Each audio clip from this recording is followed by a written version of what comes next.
Hey, let's do this. It's 7 minutes after 8 o'clock. It's time for Island Tea. We are Island Tea. Me and Kay, that is. No sign of AZ at the moment. Good morning. What's up? Good morning. Good morning. I'm good. What about you? How is everybody doing? I'm doing good. All right. You know it's hump day. Hmm? It's Hump day, yeah, of course. And the last day of July. Look at you. Look at you. And guess what today is? The last day of July? What? It is the last day of July, but folks, it's also National Avocado Day, National Raspberry Cake Day. Go easy on the cake. National Mutt Day and National Jump for Jelly Bean Day. Yeah. So there's a lot of things, but it's National Avocado Days, and we have our local avocado on the market, so folks go out, support the farmers, support the vendors. The avocado one is the only valid one on that list. Yeah, I thought so too. The others are like just stuff for people who have nothing better to do. Yeah, like the raspberry cake, like we're trying to lose. I know them folks came up with that list, right? So. At least it got a healthy fat on there. And I've been eating avocado for the past couple of mornings. I've been trying to start the morning fatty. Where'd you get them? Actually, someone gave them to my uncle, but he's currently in the hospital. So, Uncle Bernard, get better soon. So he be like, take him home. I can't have him here. So I've been having a whole avocado every morning. Yeah. This morning I had it with 2 boiled eggs and my green tea, and I brought coffee for. Oh, you're having coffee? Yeah. Okay. With milk? I have a little creamer. Listen, I only put in I just put in like. They say the creamer is. No, that stuff is I never use that stuff. That stuff is not but good. it's gluten free, it's dairy free, it's everything free that I need. But then it says it's sugar free, and then it's extremely sweet. So you're right. I can only use the creamer this has much. Sugar in it? It says sugar free. Apparently, creamers do have sugar in it. No, I don't think so. This one is a sugar free French vanilla. My reason for not using them is all the other stuff that's in them. No, as far as I'm concerned, no place in them. Doesn't need to be in my coffee. Oh, okay. Yeah. Carrageenan and emulsifier. What's the emulsifier, by the way? Meaning, tell me what you're using for the emulsifier. I mean, you have to ask because Subway has been using this weird chemical that they use in the manufacture of plastics. Oh boy. And yoga mats. Ooh, that's not good. That's not good. They do that in the States, but not in Europe. Yeah, but that's because they know. I mean, I don't understand. Then I found out that 2 days ago that aspartame, that sugar substitute, it's basically the feces of some bacterium. Ew. Yes. So it's not an it's a sweet. It's a substitute. It's a substitute sweetener. It's technically it's natural, but I'm like, who gets it into their idea? This bacterium's poo is sweet. Why don't we use this as a sweetener? That's basically what I mean. Think about it. Oh my God. Because like, what is an emulsifier and texturizer for plastic manufacturing doing in my bread? The Subway bread. I don't understand who comes up with this stuff. Not good. Not good. You know. And you know where a lot of that red coloring comes from. It used to be, the scarab beetle. No, but isn't it from there's this fruit that is, it looks like lychee, but it's not lychee. Yeah, I thought that's where they got the red dye color from. That's one, but it's all about saving money. So they'd rather slow poison us to death than just spend a little extra money and make it healthy. Like. Oh wow! There's this beetle, this beetle called the scarab that is endemic to North Africa. Like, that's where they get the red from, and they get it from other places. But some of the other places are like more. They get it from clays and so on, and I don't understand. Who gets it? Where did they get these crazy ideas that you should use stuff that's not from food? To give people to put in food. I don't. To me, that makes no sense. See, this is why we should just eat nothing, and hope to survive. But you see, we have to be picky with what we eat. Yeah, we should do morning, like AZ. We should do like Good AZ morning and to everyone. Do like AZ and just drink water. Yeah. I know, mind our business. Yeah. How is everyone doing? Good, yourself? I'm My wonderful. How is everyone? Good? Jamster. I'm good. What you guys been talking about while I'm not here? We've been talking about them using bad stuff to give us to eat as good stuff. She's lying. We were just we were just saying. We were saying he's such a political animal. Oh my gosh! You know, he needs to be reined in and kept on the reservation.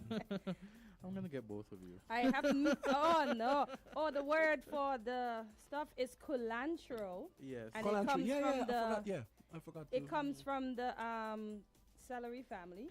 Yeah. So it's from the same plant as the cilantro family. The leaf margins are serrated or tooted, and it is often called a saw leaf herb. It is native to Mexico, Central and South America, and the Caribbean. And listen, Jams, I love it when we have listeners listening that they would see me and they'll school me every day. Because somebody schooled me yesterday, and when we were finished yesterday, I saw the text saying it's culantro. I said, "Oh, really?" Yeah, okay. culantro. Because I always thought that culantro was just interchangeable with cilantro, not realizing it was different, but from the same family. Same family. Oh, so that's what it is all along. Yep, and it's a good source of vitamin A to maintain healthy organ functioning, and vitamin C to strengthen the immune system. No wonder their food is so, good. Yeah. While reducing inflammation, it also has calcium, phosphorus to protect bones and teeth, and fiber to regulate the digestive tracts, and other amounts of iron, riboflavin, and thiamine. Okay, so I have to go. I suspect that this conversation was at the end of yesterday's program. Yes. No, it was right there. But you were not in the food conversation. You forgot. Oh yes. Well, I think something he had left, right? No, he was right there when we were fooding, and then he had to go. Oh, okay. But he's not a foodie. You see, he's not a foodie like me and you. I actually love food, man. Yeah. I really do. No, you would be like, what's green tea? Oh my gosh, Jamster, you are rough on it. I'm sure he has his coffee behind there. We should take it away. You know what coffee is? We should take that coffee away. We should definitely take that coffee away. He has too much energy this morning. Yep. You know, too much energy. Yeah. But I had energy so you had coffee too. today. Oh, and it's also used to season. Let me tell you. It's used to flavor meat, seafood, vegetables, and fresh fruit salsas. Yeah. As we said, the pineapple. Ooh, I have to do it. When I do it, and you say it's culantro with a U, that the one you saw at CULAN. Yeah, so that's the one you saw. Yes, and when I took it out and I smelled it, and I'd be like, oh my god. Oh, okay. But then because it was Thanks for telling me. It was a weird day, so I didn't have a next day to come to work, so I didn't want to buy them. But if I go and I see it again, I'll buy it and bring it. Yeah, boy, yeah. So yesterday evening, my wife doesn't like cilantro. She doesn't like the other one. She may not like the smell of that because it has a smell that throws you off. The same culantro, yes. We used to beat it up in the yard as kids and never knew it was seasoned in Guyana. Serious? Yeah, beat it up like whack it. You know when you kids you playing with a stick and you whacking stuff and you're not even aware that it's good for seasoning. You're homicidal to plants. Oh no. For no good reason. I was just a kid having fun outside. So guys, yesterday I attended the Culturama event. It was the C50 Republic Bank Mr. and Miss Talented Youth pageant. I was a judge last evening, and they were representative from the various primary school competing in the Mr. and Miss Talented Youth pageant. So congratulations to the winners. I want to say congratulations to the St. Thomas's Primary School, who these students won. The Charleston Primary School came second, or first runner-up. The Elizabeth Pemberton Primary School, second runner-up, and the Joycelyn Liebert Primary School, third runner-up. So congratulations to all of these schools who participated, you know. Which school you said won? The St. Thomas's Primary. Oh, okay. So congratulations to them and commiserations to all the runner-ups. So that's Alwyn Douglas Jr. and Kaija Nisbet. They amassed 869 points. And they beat out the first runner-up that amassed, the first runner-up amassed 834 points. Second runner-up amassed 825, and third runner-up 801. So you could see the scores were relatively very close. Yeah. All of them being in the 800 margin. I mean, those kids work hard, and they didn't come to play for 50. Yes. And you know, this evening, if I'm not mistaken, today's July 31st, and it's the JC's pageant in Antigua and Barbuda. And St. Kitts and Nevis will have a representative. Our reigning Miss St. Kitts, yes. Is that and St. Kitts and Nevis, yes. Yeah. So congratulations for getting this far, and we look forward to seeing you come back with that shiny crown on your head. And even if you don't, we'll That's still tonight or rooting for you tomorrow? tonight. Tonight. 31st, Yes. yeah. Yeah, Antigua is celebrating big too. And it was on TV last year. Yeah, you could have That's live right, streamed yeah. it. Yeah. I have my friend and I in Antigua. She normally sends me the link, and I try my best to keep up and watch it. I fell asleep at Miss Antigua the last time. Well, while I was In watching person? it, huh? Oh, No. While I was that's why I quickly put in while I was watching. No. This year's. This year's. Yeah. Okay. She sent both. I think both of us fell asleep because she Oh. sent me the link. We started watching it, and then because we normally converse while watching it, and then I didn't remember thinking. I'd be like in the morning, oh my God, who won? So I had to go on quickly on YouTube and see the results to know who won it. And as we said before, Venezuela had their elections. It was one that was the results are still in contention. Persons are saying the opposition is saying we won. Government is In saying we contention, won. not according to Maduro. Cheater. So I think I read an article whereby there was a prime minister calling for CARICOM's voice on the matter because they have the heads of government meeting, and this article says that Caribbean leaders cautious about results of Venezuelans elections, and so he says the Caribbean community leaders on Monday took a cautious approach towards the results of the presidential elections in Venezuela, where officials were said to be the incumbent Nicolas Maduro had retained power. So Guyana's President Ali told the Caribbean Media Corporation that an election has a number of components, including the operations and arrangements before the polls.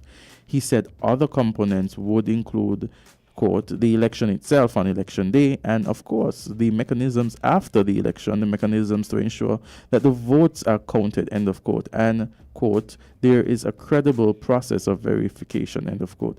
Ali said that there is also the need for a credible process, quote, that allows persons to request what the law entertains, recounts, and so those are the competence of the election.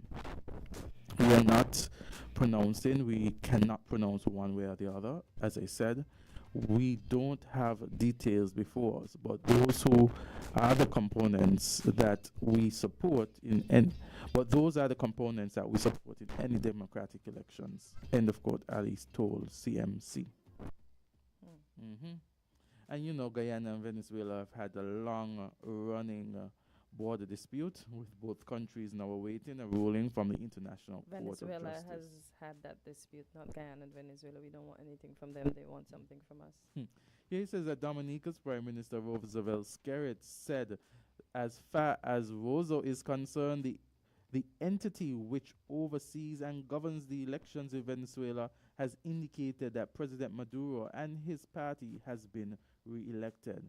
And this is a quote, continuing, and therefore we extend our congratulations, as we do in all elections anywhere in the world, our congratulations to President Maduro on his re-election. We look forward to working with him for the next 6 years on a bilateral and multilateral basis. End of quote. That's from Prime Minister of Dominica. I think Guyana is even weighing in on the issue. You see that news article too, right? Yeah. Guyana is weighing in on the issue. Yes. I guess they have to because they're part of CARICOM. And I see that there's another headline here that says Hugo Chavez statues targeted across Venezuela in post-election unrest, and then Guyana calls for transparency in Venezuelan election amid protests. Yeah. I saw a letter whereby it seemed to be a citizen of Antigua saying, the congratulations, they were saying that congratulations were extended from Antigua to Venezuela by the Prime Minister. And in that letter, they were saying, no, you talk for yourself, make that a personal address. The person who wrote that article addressed the letter in relation to that. Yeah. So persons have different views, Yep, persons are coming out. We're going to see what happens. As we look and see from a distance what is happening from I like how you said that. in Guyana. Oh, sorry, Venezuela. Yes. All All right. Did you see the next headline where barbecue and dialogue players Kenyan police arrive in Haiti? He calls for community dialogue to help end violence in the Caribbean nation. Mm. Do you think they're gonna take him serious when he was, because of the individual that he is and what was happening before in Haiti? As he said, he was just fighting for what was right. Mm-hmm. He even praised this incoming prime minister, saying that he is a good guy. He has not given anyone guns to Mhm. continue the violence. So I guess he's looking to.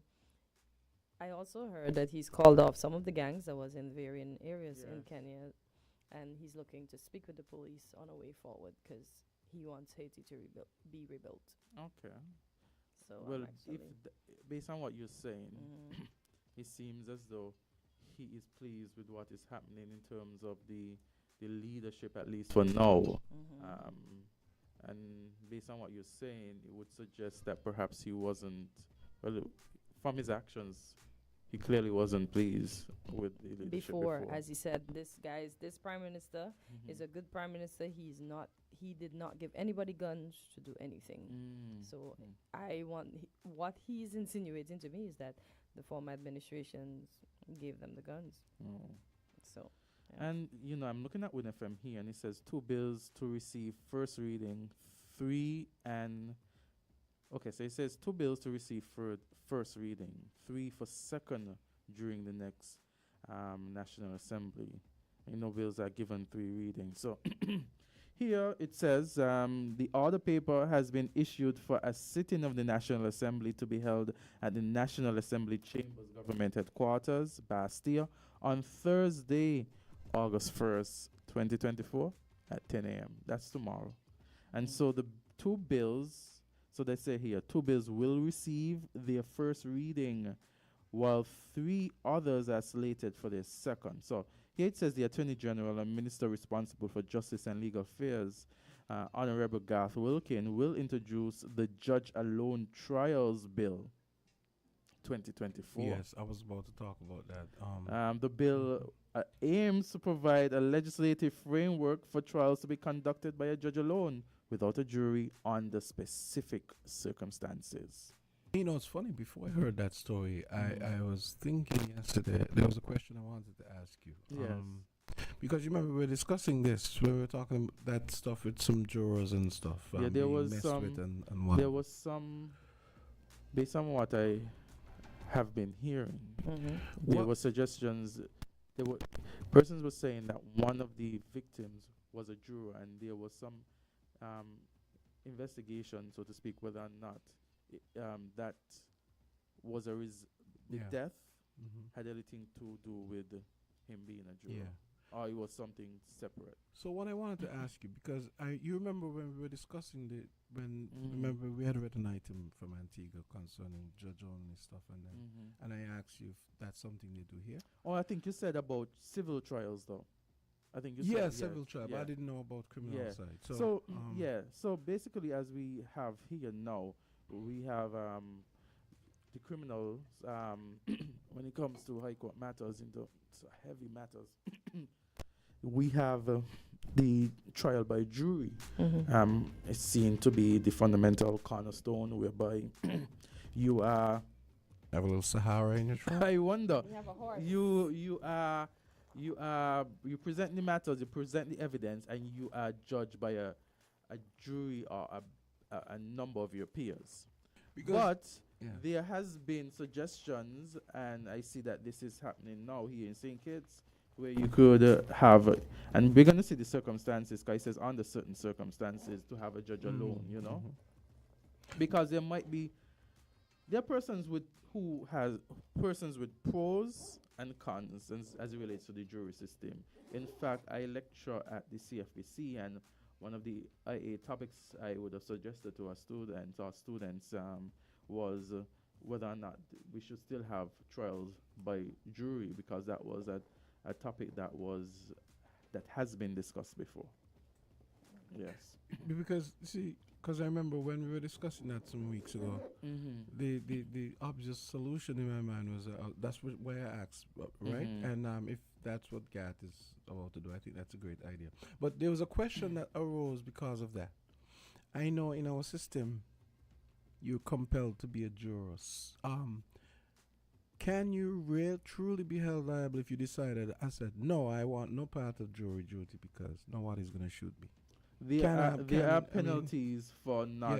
Yeah, but if you well, I guess you would basically be suing this very same institution that is asking you to come and do jury duty. So I guess if you have jury duty, you have jury duty. Can't you sue and say what? No, you can sue and say. You could sue and say this, in the environment in which in the criminal environment we live, it's a matter of life and death, and I want no part of that. I don't think so, but you could give your reasons. I mean, there is the selection. There is a process that it goes through if you're selected as a juror. There are certain circumstances in which you can not do the jury duty, but they are specific to the legislation would provide that. The Jury Act. Doesn't the fact that there are no couldn't a deft lawyer argue that the very fact that we're now providing for judge-only criminal cases points to the hazard that I'm presenting to you as my reason for not wanting to be a juror. When you come to the court, you have to have a cause of action. I don't think that falls within the cause of action. Just being devil's advocate, but I did think of it. I wondered if it came down to. I mean, take for example. Do you know? You probably know this. If most people, let's say you got handed a citation by a cop for swearing in public. Chances are, if you decided to fight that and sue, you would win because it would be unconstitutional to tell you can't swear. What? Say that again, James. You know that you can be, you can appeal for the court for threatening language. You could for insulting language. No, I didn't say anything about threatening language. Insulting, but that's subjective. No, what I'm saying is, if I throw some F-bombs at you and so on. There are some at a cop, for example, and he decides, he's offended. That would get thrown out of court anywhere else. No, that would not even stand up in court in the UK. The very same place that we got all law. No, but you see, this is the thing. Jamster, we're preserving a lot of nonsense in amber. I'm just saying that the British don't even do anymore. I'm just saying. You have freedom of speech, but no right is absolute. You have to be measured. Every right is measured. You're missing my point. You understand? But swearing is not even halfway up there. There's some the totem pole of offenses. The offenses that you're not supposed to swear in public places. There are some offenses there. Anyway, we were talking about some public places. In public places. Nah, you Popo be cussing in public places. You swear at the officer while he's in line of his duty and see if he does not charge you. No, but I'm not impeding his duties. But all I'm saying, of course, there are persons who do swear, and there are persons who, when they swear, they're not given any they don't face any they don't face any repercussions. It's just police state. It's giving police state stuff. Legal culture that makes me. Before we continue this discussion, I'll bring the legislation that talks about as long as I don't touch this the area. If I you were talking about jurors, and I want us to stay on it because I don't have the list of offenses now. I'm having an argument with my girlfriend, and I say, and a police, and I say, F off, officer. This is not your business. What did I? I'm having an argument. I didn't touch my girlfriend. You can't tell me I can't. I mean, give me a break. There are a lot of things wrong with our legal system that need to be fixed. A lot of things that just border on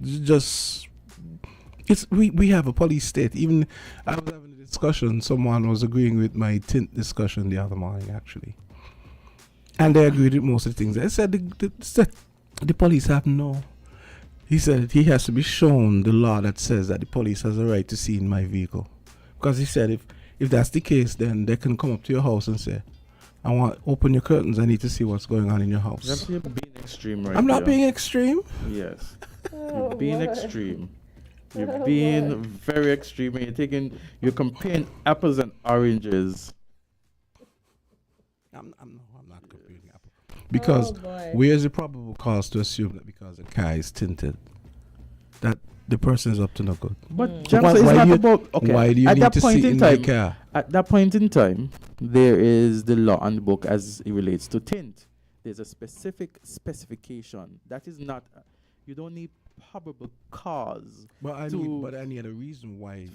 I need a reason to why. take off the tint that is not consistent with the legislation. No, but one of the things that needs to happen is that they need to give us scientific, reasonable rationales for why the law is what the law is, not just arbitrary police state stuff that you come up with. I said Listen, so because I said so great stuff Let me tell that they you, come up with. Jam The second need police Azard to don't defend you. create law. You understand? The Azard? police Yeah. does not create law, Jamster. No, So the police but follows of course the law. I know that. But you're going after the police as if the police created this law. Azard, I go after the other. I go after Church Street as well. No, so but all don't I'm act saying, like- all I'm saying, don't act like the police has its role to do. The act provides what is the specifications for the tint. If they're enforcing the act, they're enforcing the act. The problem is I told you what to do, Jamster.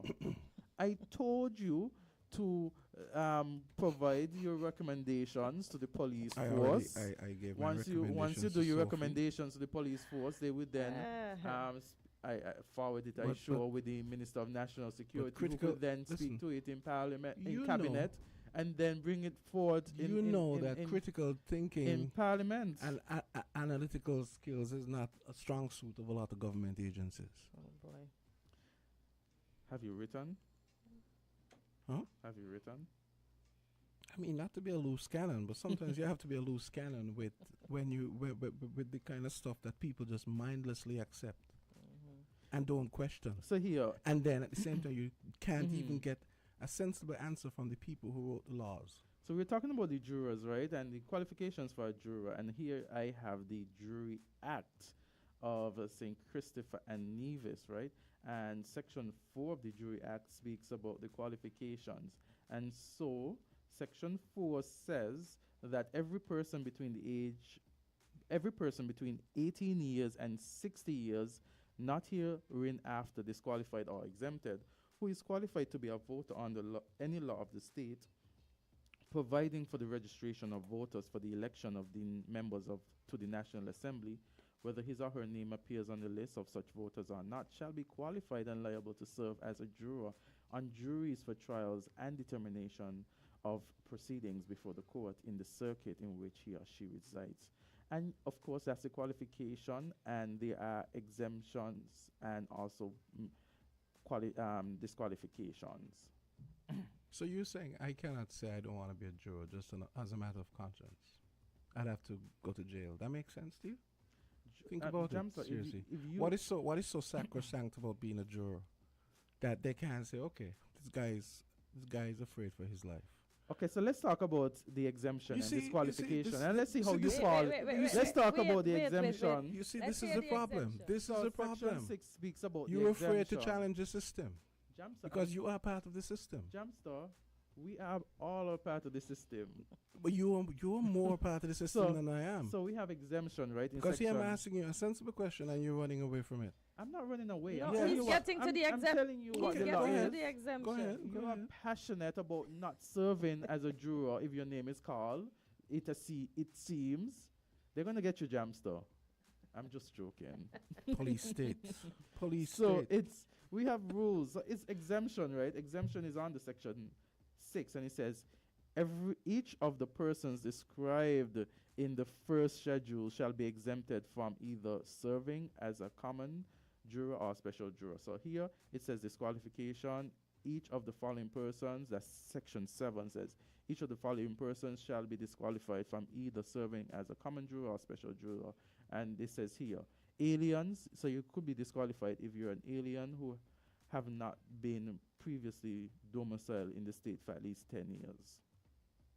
Persons disabled by unsoundness of mind or by deafness, blindness, or permanent infirmity of the body. Persons who have been previously convicted of any treason, felony, or infamous crime and have not received a free pardon. And persons who cannot read and write the English language and understand the same when spoken. Jamsa don't fit any of those. So I have to lie, basically. I have to So lie to get out of jury duty. That's what you're saying. And these are the exemptions. You realize how absurd that is? These are the list of persons exempted, right? So I'm going to show you the list of persons exempted from serving as jurors. I'm going to read. Oh, it there's for you. more? Oh, okay. These Go are ahead. that was disqualification. So it means Mhm. that if you're disqualified, it means that you have, on ordinary circumstances, you qualify, but if you have any of those, you're disqualified. In the sense that exemption means that Oh, you don't even have a to- chance of serving on the juror. Okay. You understand? Okay. As a juror. Mhm. So, first schedule. And Jamson, maybe you might want to look at who's exempted and follow suit. You understand? I shouldn't have to lie. That's all I'm saying. Go ahead. So, members of cabinet, members of the National Assembly and the clerk thereof, officers of the Treasury, Revenue, Postal, and other governmental departments, and government surveyors and engineers, district magistrates and their clerks, police officers, keepers of poor houses, lunatic asylums, and leper homes, keepers and other officers of prisons, and the masters and officers of hospitals, officers of the court of law, and barristers and solicitors in actual practice and their clerks, ministers of religion and inspectors and teachers of school, properly qualified medical men in actual practice, persons engaged in the service of any telegraphic company, managers of banks, all consular representatives of foreign powers being of foreign nationality, and any such representatives being of British nationality, as the minister may, by notice published in the Gazette, declare to be exempted from service on juries, provided that such exemptions may be cancelled by the minister at any time. Jamsa, we're going to be bank managers, okay? Mm. I have no interest in being a bank manager. You could be a Me police neither. officer. No, we don't want to. I have no No, interest no, in being a no, police. no, I don't we want don't to be wanna part of the system. Sorry. Okay, so just go and be. You can go and We're not teach. going. I don't want to be part of the corrupt Teachers system. don't get. So ministers of religion, inspectors, Okay, and we're teachers going to of preach. school. We're going to preach. Praise the Mm. Lord. Praise the Lord. Mm. But you see how ministers See, get so- exempt. You so see, see- the ministers can't go and swear I'm on Bible, interested you in. know. I'm interested in doing some instruction in music production and so on, and music appreciation and stuff Sir, like that. you'll So maybe still I could be- use you'll that. still Maybe be I could use summoned. that, but anyway. I shouldn't have to lie, and I shouldn't have to be doing all this maneuvering. Just to say I don't want to be a juror juror. as a matter of conscience. I remember that lady in the U.S., that juror There's that said something she couldn't be a juror because she has to go meet her sugar daddy. You remember that? No, I don't know if about that. it was, but I don't think it was. I think it was real. I don't think it was a skit or anything. Yeah, she said that's the day she has to go reach her sugar Mhm. daddy. Guys, you She know, told there's the something- court that in There's the something US. seriously wrong with the system, and you know I keep saying one of the problems with us is that we hold our former colonial masters in such high regard. It's really weird to me that we preserve a lot of laws that they This- don't even have on the books in the This UK. person says, No I one- swear he's an officer of the court, but I am an officer of the court by fact of being an attorney. Yeah, we're all officers of the court. Yes, and you're expected to uphold the nonsense. Mm. Uphold the law, yes. Yeah, the law is nonsense a lot of the times. So, You think I'm afraid to say? so You say Johnson, y'all reverentialize a lot of nonsense. That's the problem. there is a law for social order. Until it has been changed, it's there. So, you know, we'll see under which circumstances this bill is being proposed to have But trial by judge Mhm. alone. I think it's good that he's doing that though, because I think he probably recognizes the fact that there are a lot of people. Think of the situation I'm talking about, where I do not want to be a juror because it's a matter of conscience or a matter of life and death, even. When you say, okay, let's get into this. Mm-hmm. Let's understand where you're coming from. When you say a matter of conscience, what do you mean, Jamster? Well, it's a matter of conscience, life and death. Meaning, I have a wife and 2 kids, and I like living. so by and being a juror, you will not What live? what I'm saying is, if I happen to have been witness to some heinous crime. As a juror, you're not a witness. The N- two, no, two no, roles well, are well, different. well, no, not witness. Sorry, I mean, if I happen to, what am I saying? I mean, selected to be a juror, right? Go ahead.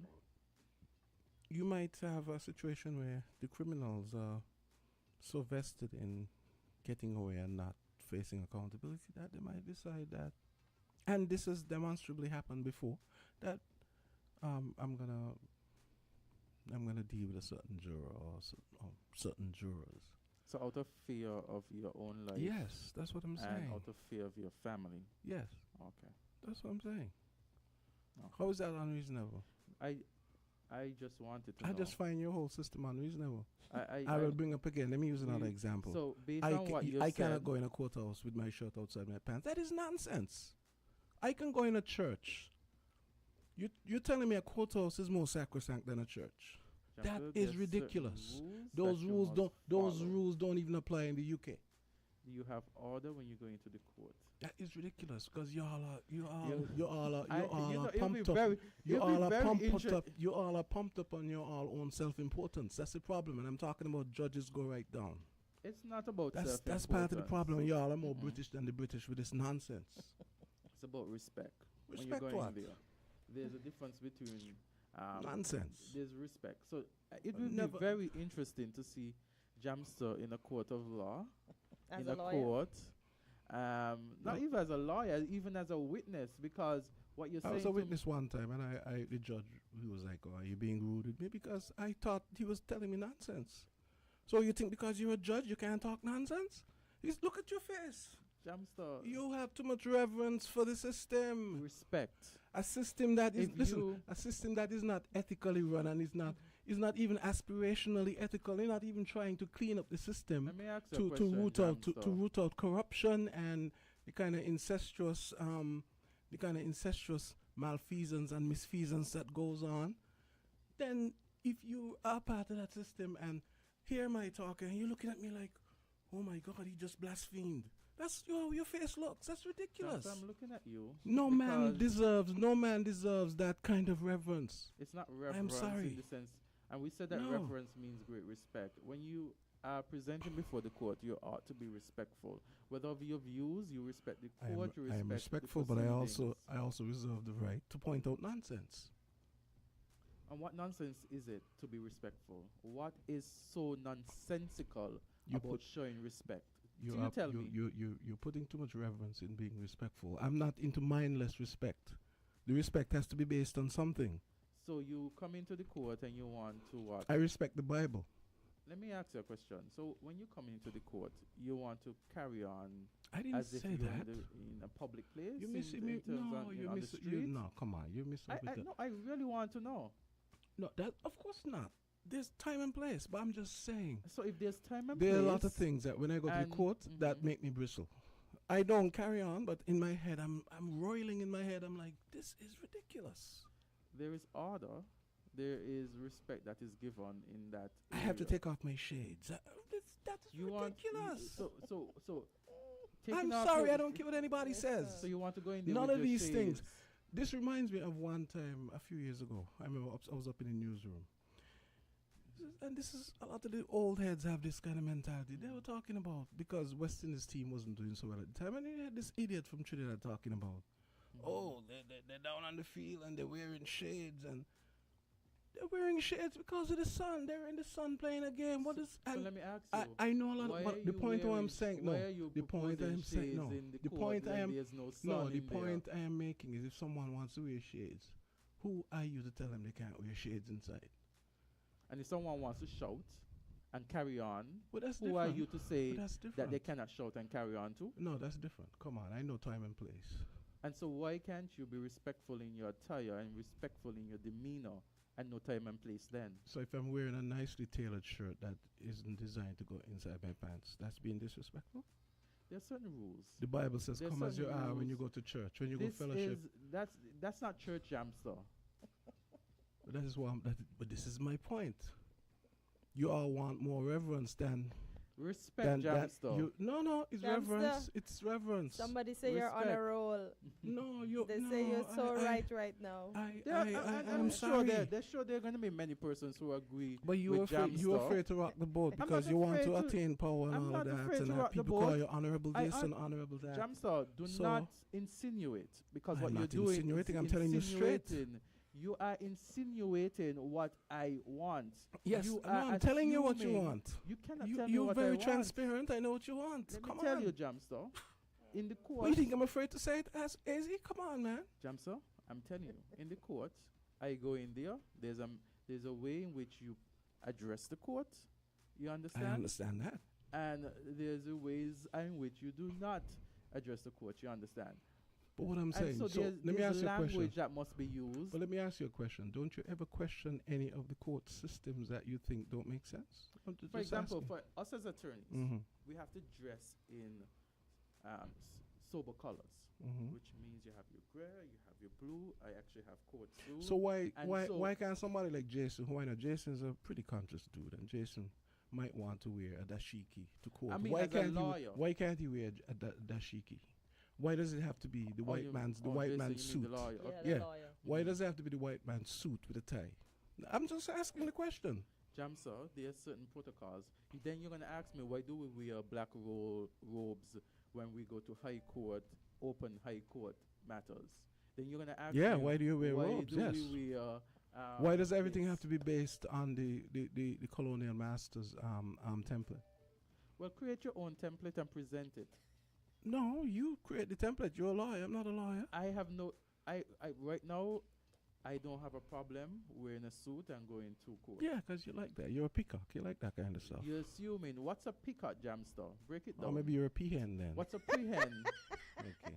Break it Peahen down. actually might be more appropriate in your Break case. it down, Oh, because I God. want to understand Y'all. why are you Oh my using these adjectives Oh to my describe me gosh. just because I said that I like wearing the suit. I don't have a problem with the suit. No, you I'm not saying understand? there's a problem with the suit, but And you're saying that my issue, you're saying listen, that my there's some- overarching issue is with the vestiges of colonialism that remain. Your problem that is with no one- showing no one respect has- to no one any has- place or No, person. it's not that. No, what I'm saying is, my problem is with a lot of the vestiges. My overarching problem, this is the Mhm. umbrella problem for me.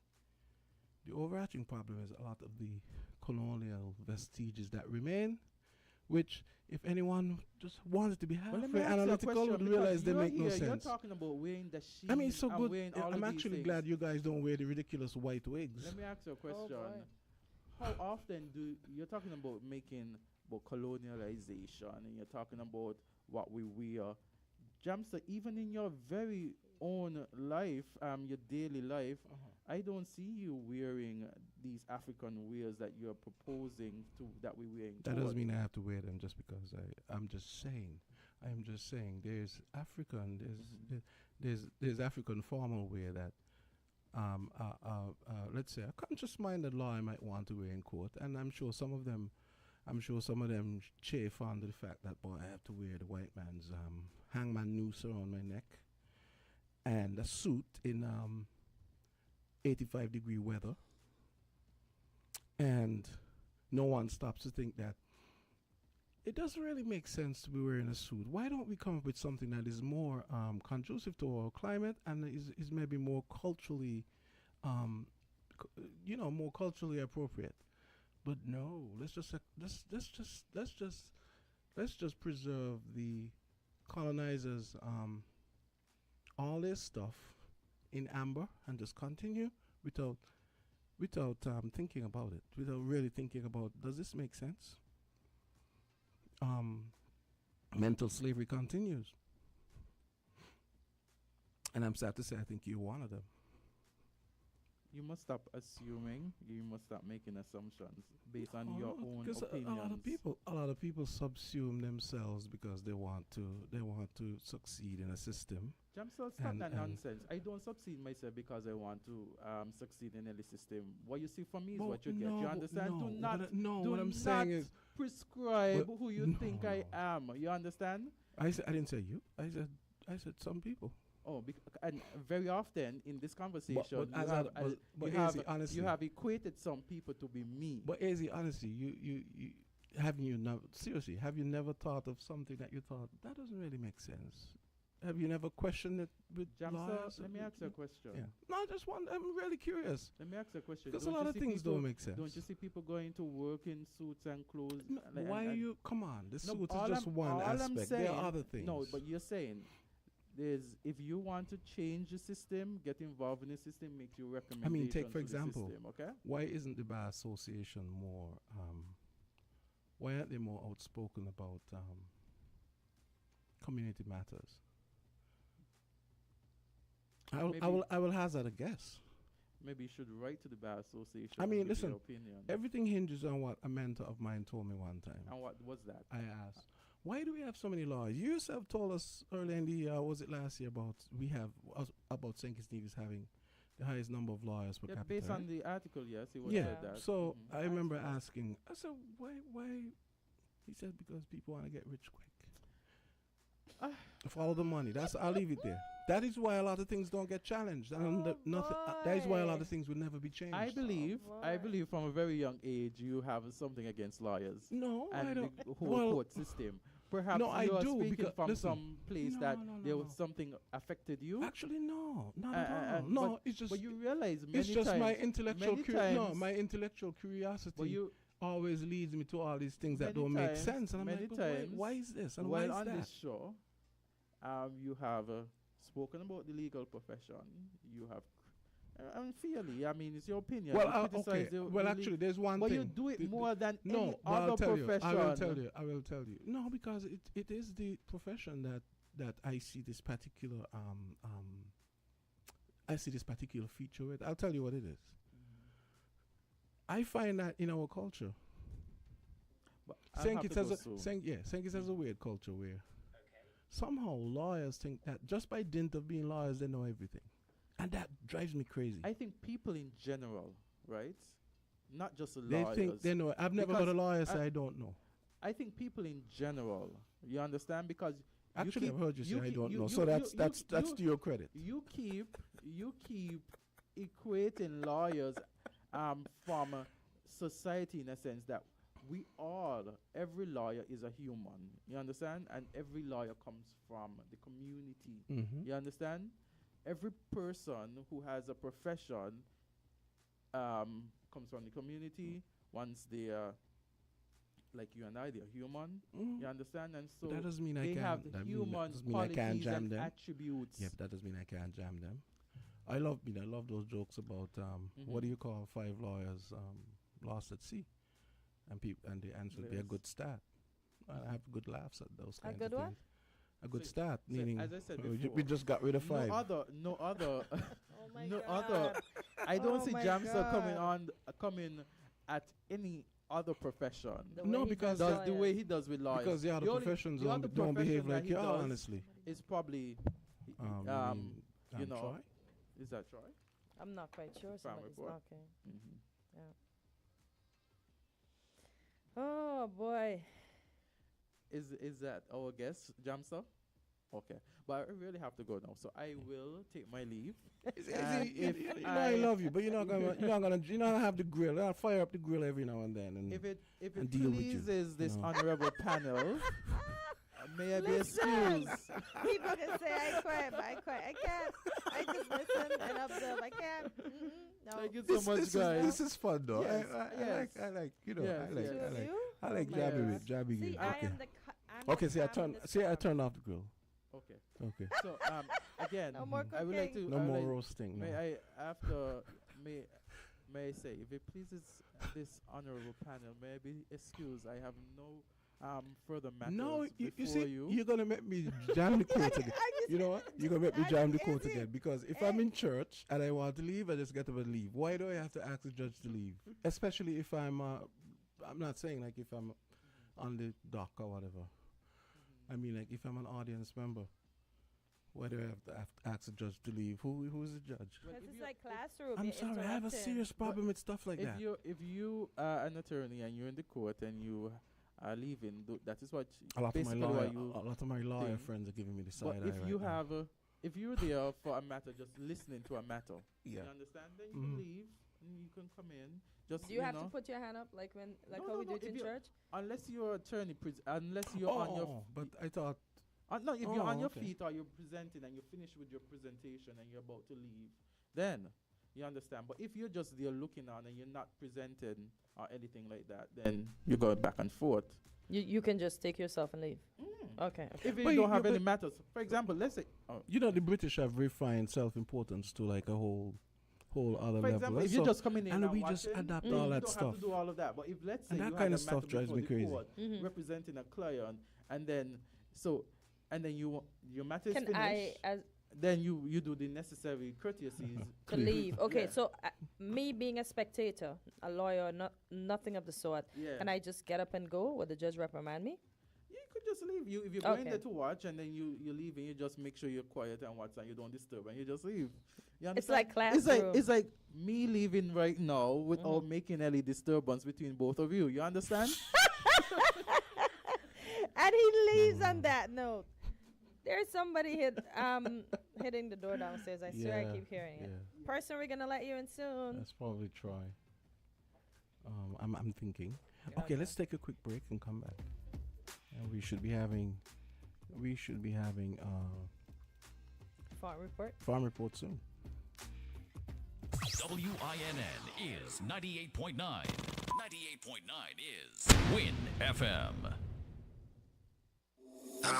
Attention, savvy shoppers. It's that time of year again to upgrade your home and feed your family with Hortford's Furniture and Appliances and Ashley Furniture Home Store. For over 25 years, we've been making dreams come true by offering cashback coupons for free groceries on all hire purchases. That's right, we've given away over $1 million worth of groceries to our loyal customers. And this year, it's your time to cash in on the savings. Whether you're in the market for a new sofa, a sleek kitchen upgrade, or a cozy bedroom set, Hortford's and Ashley Furniture Home Store have everything you need to turn your house into a home. And when you make a higher purchase with us, you'll receive cashback coupons redeemable for free groceries. Yes, sir. So why wait? Visit Hortford's Furniture and Appliances and Ashley Furniture Home Store today and take advantage of this incredible offer. Upgrade your home, feed your family, and save big with cashback coupons for free groceries. Only at Hortford's Furniture and Appliances and Ashley Furniture Home Store. Summer is heating up with CIBC Caribbean. Enjoy a sizzling hot cart summer when you spend with your CIBC Caribbean Visa credit card. Lucky winners will receive prizes including hotel day passes, staycations, dinners, spa days, cruises, and much, much more. Each time you spend $200 or more, you'll be entered for your chance to win. Apply today for your CIBC Caribbean Visa credit card. Terms and conditions apply. Visit www.cibcfcib.com/hotcardsummerskn. Promotion ends August 31st, 2024. Maybe it's the way the brilliant gold liquid reflects our sunshine, or how the bright blue of its label mirrors the clear Caribbean skies overhead. Maybe it's the fresh, crisp taste of this beastly cold beer on a scorching hot day. Maybe it's even the way it brings us all together. But one thing is for sure, Carib is very much a part of who we are wherever we're from in the Caribbean. Carib, it's the way we play. Drink responsibly. We're different. We're 98.9. 98.9 Win FM. For all your animal needs, try the Feed and Farm Store SKN. We have the best quality products in feed, dewormers, grooming supplies, toys, treats, and minor medical supplies. Drop by the store on the Kim Collins Highway at the airport roundabout. We're open from 8 a.m. to 5 p.m. Monday to Friday and 9 a.m. to 2 p.m. on Saturdays. Give us a call at 669 FARM.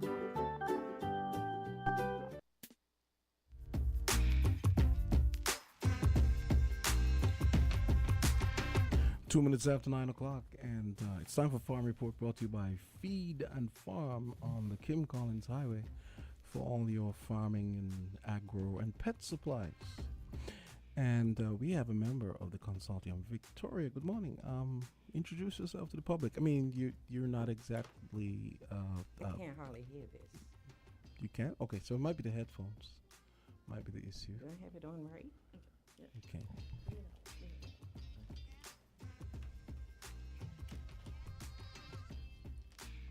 You can hear? Hello? Okay, can you hear now? Oh, yes, I can hear now. Okay. Okay, just make sure Kay is okay. You good, Kay? You good? Mm-hmm. Okay, great. So, Victoria, what brings you here? You're a member of the consortium, so yeah, talk to us. Yes. Good morning. First of all, I want to give thanks and praise to the Most High and Yahushua, some people call Jesus Christ, for waking me up this morning and letting me be in good health. I am here to represent the consortium. I am an organic farmer. Sydney, my husband, and I, we specialize in adding value to the crops that we grow, and we pay emphasis on creating medicinal products. We think that our focus is on health and wellness. And we are here to talk about preserving and safeguarding our traditional cultural heritage, one of which is preserving our knowledge of medicinal bush or herbs, as we call them. So how did you get into farming? I would like to know. That's funny because I'm from Washington, D.C., and I did not do any farming as a child, of course. But when I moved here, I started a program called the Community Achievers Project. And I needed a skill for our youth, some of our youth who were not either academically inclined or were not interested in pursuing academic careers. And I met Sydney, and I asked him if he would allow me to bring my children. At this point, I was at Irishtown Primary School, and he said yes, and I brought the children. I asked him if he would allow me to bring our youth up, and he'd teach them farming, our organic farming, and he said yes. So he had no idea when I was talking about children. Maybe he thought I was talking about my own children. Okay. And when I came up with all these children and the teachers and everything, he was very gracious. He accepted us, and that's how it started. And of course, I learned how to farm as well, organically, as he was teaching the children. And then it just grew and grew because we brought children up from Tucker Clark, Beach Allen, Dr. William Connor, Bastyr High, Sandy Point. We brought over 300 children up to the farm to teach them not only organic farming, but also agro-processing. Because as small farmers and also organic, and let me use that word, let me say chemical-free, because we don't have the designation of an organic farm. We can't, well, right now I don't think that the Bureau have the mechanism to say people are organic. So we are chemical-free farmers. And so we brought our children up, and as I said, because we're so small, we had to add value to our crops. because we're small and being chemical free, and there was not a lot of demand at that time for chemical free because people still wanted to pay the same amount of money that they pay for regular crops, right?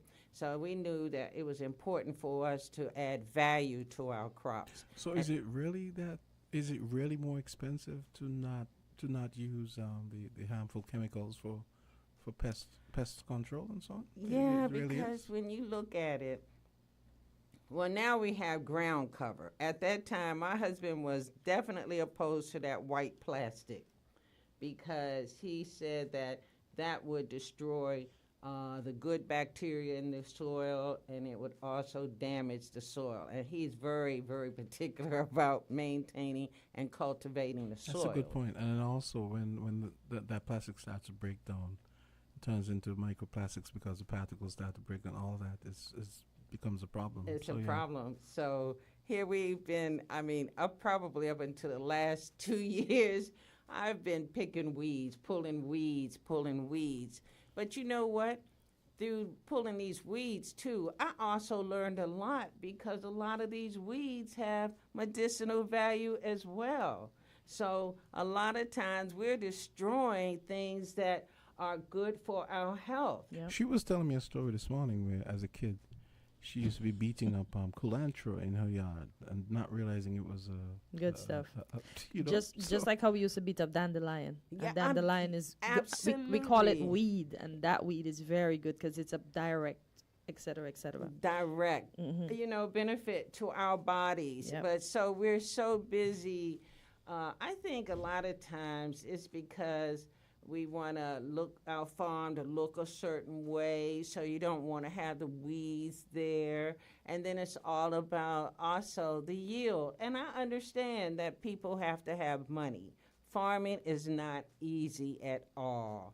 But I think that I'm glad that the consortium is even thinking about ways of introducing more organic methods into farming so that we're not always so inundated with all of these chemicals, which are really doing some damage to us, right? So, and I've had both the president, Meshach, and the vice president, Esmond, come to the farm, and they saw what we were doing, and they were really impressed that this is what we are doing as farmers, And so that's one of the reasons why they asked me to come here today to represent the consortium.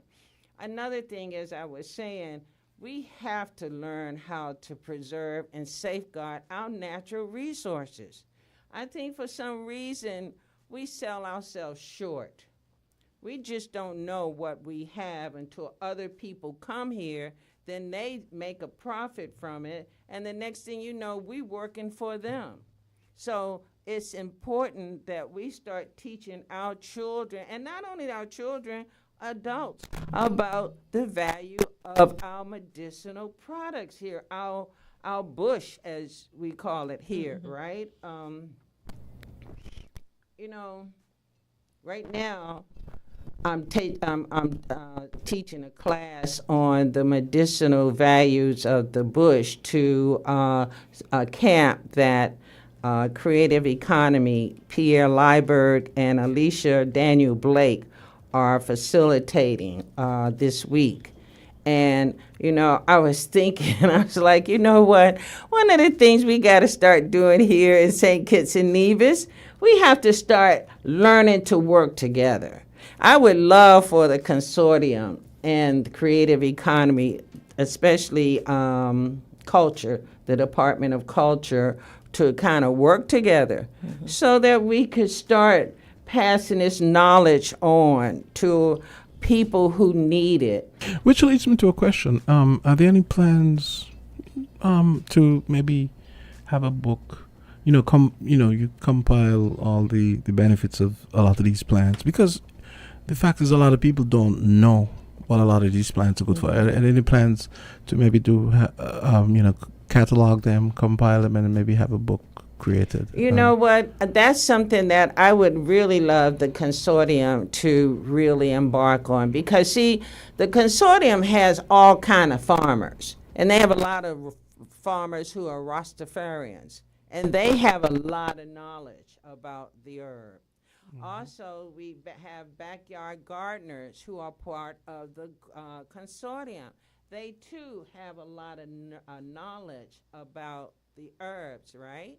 And I think that if we could get this together, so that we could start sharing now, and it's not going to take away, from our products. It's not going to take away from the work that we do if we are sharing this knowledge about this particular herb will do this and this will do that. And as you say, make a book, publish a book on it, and so that this could be something for St. Kitts and Nevis. This would look good for us here.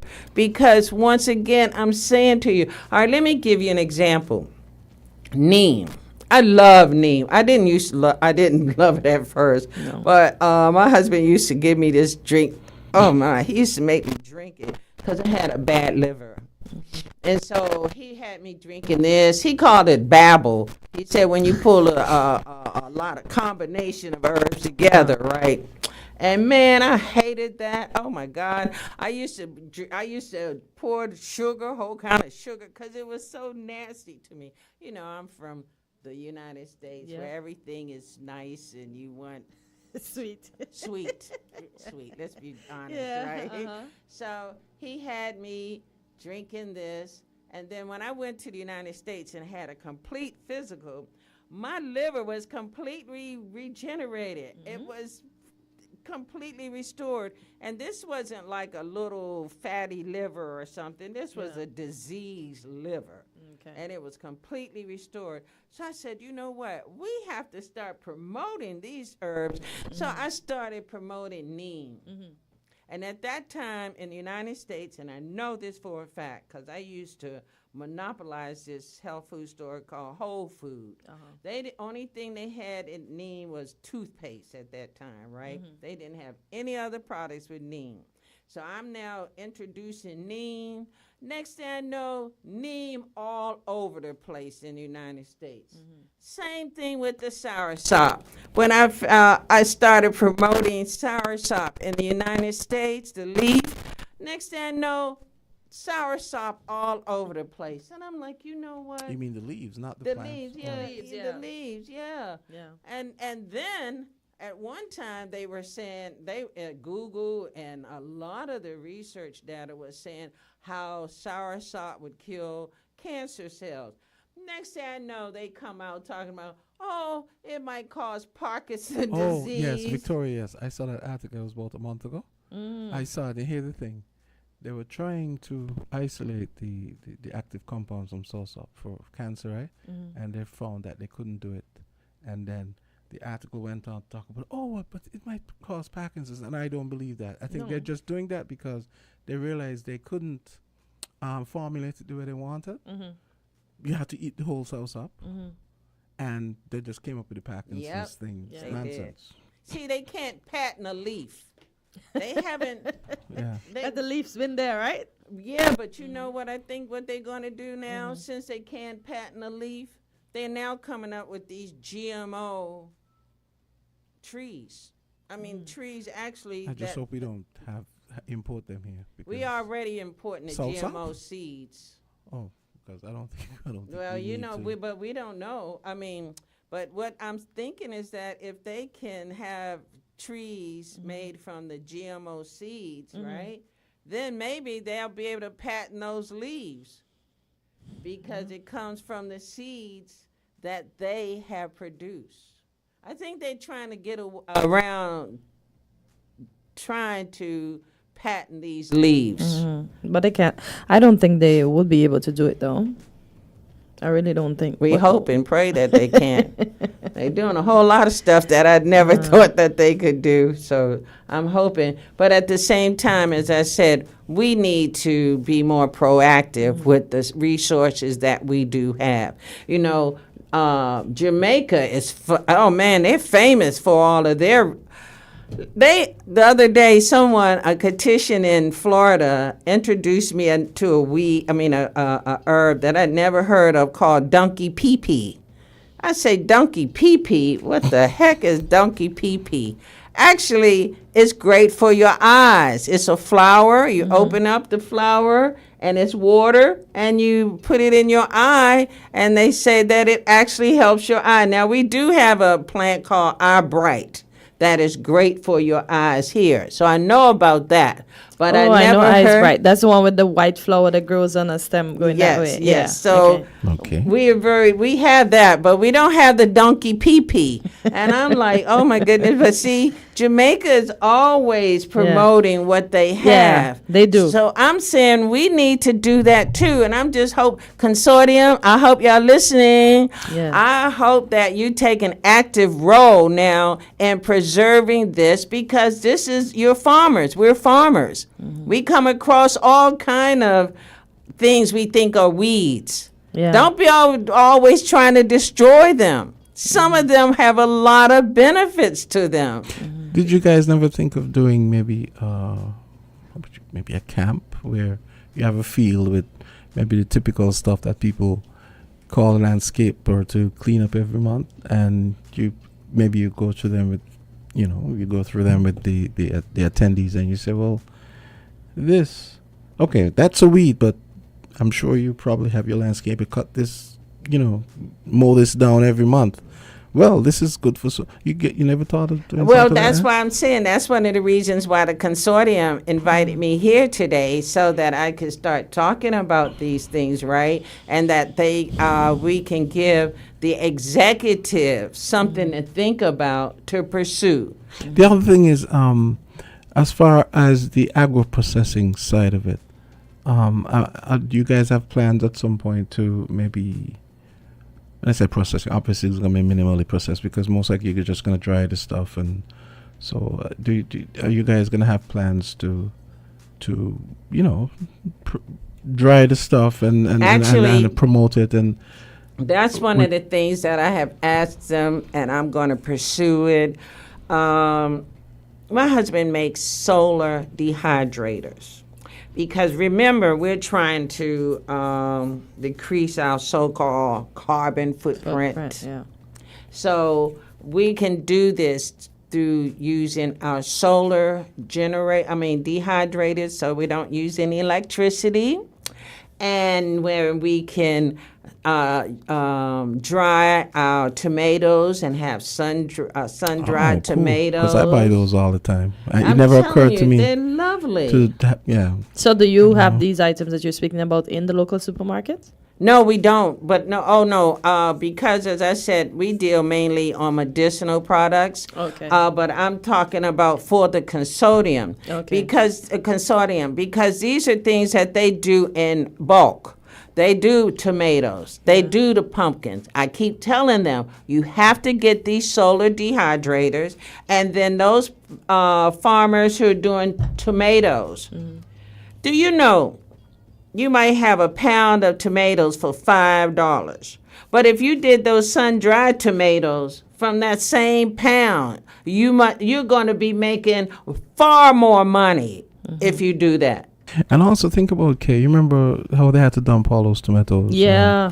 Now they could have sun-dried all of those. Yes, I was just thinking about that. And it's funny, it's funny how, like, sometimes your thinking becomes so calcified as far as the way we do things. Because it never occurred to me until you mentioned it that, hey, we could do our own sun-dried tomatoes, because I buy them all the time and they come from Italy or wherever, Spain or whatever. And probably full of Why can't we do them preservatives and ourselves? everything. That's right. We don't even know what kind of chemicals or anything that they're using on these, right? Whereas even if we might have chemicals here, we're still not using the same high level of chemicals that these other more developed countries are using. So they'll still be healthier for us. And so consortium executives, you're listening, we need to up our game. We should never have any more dumping of our precious food. we should always now be able to do more things with it so that the farmers can make more money. And see, if the farmers can make more money, then we could also encourage them to use less chemicals because now they're making more money. Let's say with the pumpkins, I keep telling them about this one now. I found out just by accident I was drying pumpkins. And I was drying it so that I could blend it and make it into pumpkin powder. But the pumpkins itself fell on the ground, and my dogs, man, they went crazy over the dried pumpkin. I was like, what? So I started, and they love it, and it's so nutritious for them. We could have pumpkin dog snacks. Yeah, strips. And yes, Yeah, like and I'm vegan telling strips, you, yeah. and you know, Europeans, they love their animals. A lot of black people Yeah. do too, right? But Europeans will spend money on their animals. Yeah, organic pumpkin strips. I'm telling you. And so that could be a huge market for us. And then you got that label St. Kitts and Nevis on it. Yep. This is how we can start promoting what we're doing. I keep saying we have natural resources here. We Yeah. need to take advantage of it. Yeah. And here we're always crying about how we're broke and how we can't do this and we can't do that. We need to stop that. God gave us a brain for a reason, and we have to start using it. Preach. I am not dependent on the government to do anything for me. Nothing. Preach, sister. Because God gave me a brain. And I look and see this and I say, oh, okay, you know what? I can make this from that. And if you don't want to support me here, I'll go somewhere else and get the support. Because I know where the market is. Yep. So what are some of the immediate and, let's say, medium-term benefits how long have you been part of the consortium?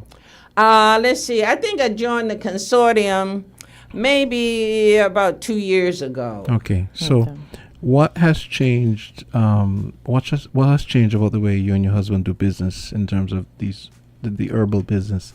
And what do you expect that to evolve into in the medium term? Well, what happened is that now, as I said, I was very happy that both Meshach and Esmond came to the farm to see what we were doing, which was very good, for them to take time to do that. And then after looking at what we're doing and everything, they decided, like, let's put this out in the public so that all of the other farmers can also understand exactly what we are doing so that when they introduce it, the public, the other farmers would be more receptive to it, right? Now, in terms of for us, because we do medicinal products, right, it took a while for people to come on board. But as they started using our products and it's working, we have, that's why now all of a sudden we're in such demand. Every time I look, somebody's calling or saying, look, we want you to be involved in this, or we want you to do this, or because the products work. I'm not telling. Look, we've had men who have erectile dysfunction. And the reason a lot of times is because of that phone being on their hip pocket. That radiation is killing us. And now we're going to talk about 5G. You watch a whole lot. There's going to be a lot of limp things around because of that, right? So what did you recommend for that? Oh, man. So we make tinctures. We make, what I found out, teas are wonderful because teas are vegetables. People don't understand that herbs are vegetables. And this way, while you're drinking your teas, you're actually getting the proper nutrients that a lot of your food doesn't give you. So first of all, the teas are wonderful. But I found that when I make a tincture, that extracts 95% of the benefit of the herbs, which are more than the teas, right? So with these tinctures, I use the touch me not, the stinging nettle, the man better man. And I found that for the men, not only does it help them with the problem that they had, it's a sexual stimulant. And it also happens for the women as well, because it's just so powerful, right? Men who had prostate problems took out pictures, come back to tell me, showed me the ultrasound, showing that the prostate went back down to normal. These things are wonderful. A couple ones had kidney stones.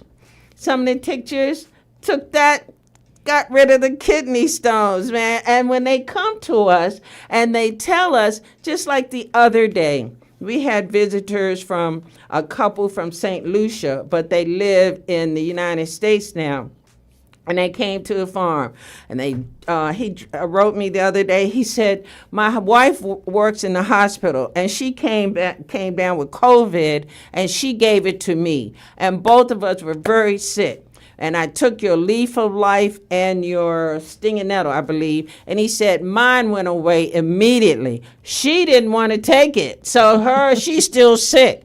He said, but this works. And I was like, see? But this leads me to another. This is I think one of the problematic aspects of using these herbs, dosing.